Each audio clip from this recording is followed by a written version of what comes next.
Dear brothers and sisters, peace and goodness to all of you. In this Lenten season, we have been journeying with various biblical symbols. And today, as we continue, we reflect on one more biblical symbol, that is hand or hands. Greek physician Galen calls this symbol as instrument of instruments. Indeed, it's a great instrument that we use very much in our day-to-day life. In the light of scriptures, we can understand this symbol in these following ways.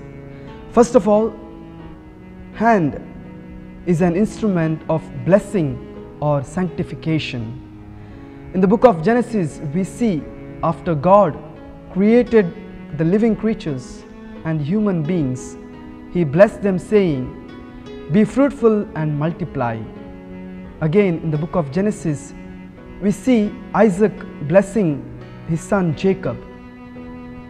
In the liturgical celebrations too, the ministers blesses the congregation with their hand. Even our elders, the parents, use the hand for blessing the others. Secondly, it's an instrument of power, victory and strength.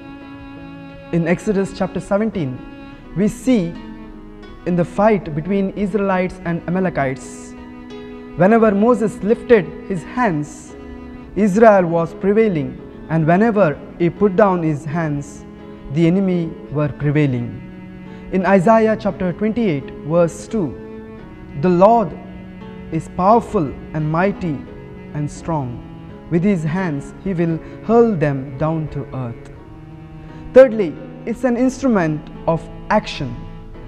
This symbolizes both God's action of saving, protection, and human's action of helping, reaching out to the needs of others, fulfilling one's duties, also for inflicting physical injuries to others, even destroying one's life like Cain in the Old Testament. Fourthly, it is an instrument of taking oath or pledge or making an promise. We see this between the kings who made promise to each other, who pledged to each others.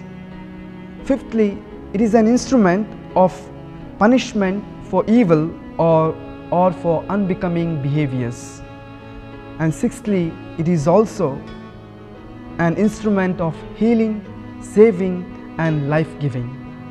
We see it in Jesus' life and in His works. Dear friends, we too are gifted with this greatest instrument called hand. But many times we neglect its importance. We take it for granted.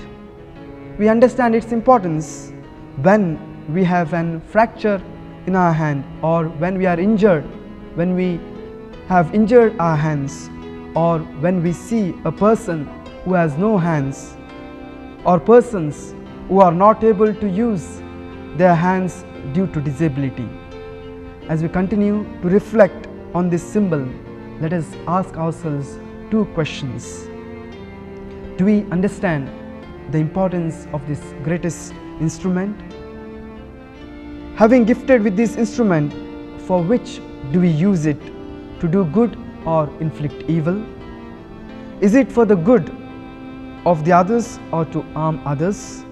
Or in other words, do we use this hand like the soldiers who beat Jesus on the way to Calvary, or like Simon to give a helping hand, like Veronica to wipe the face of Jesus?